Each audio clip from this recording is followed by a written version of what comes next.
Hyvää iltaa. Täällä jälleen Kuusikossa kuhisee puutarhaohjelma.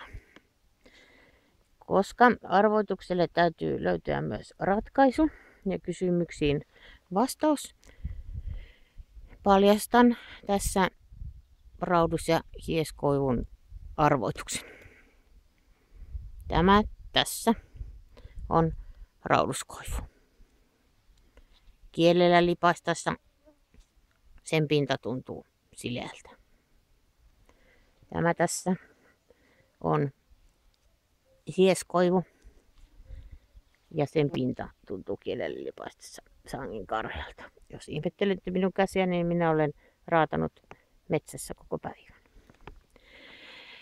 Rauduskoivu sopii paremmin perinteiden mukaan vastantekoon.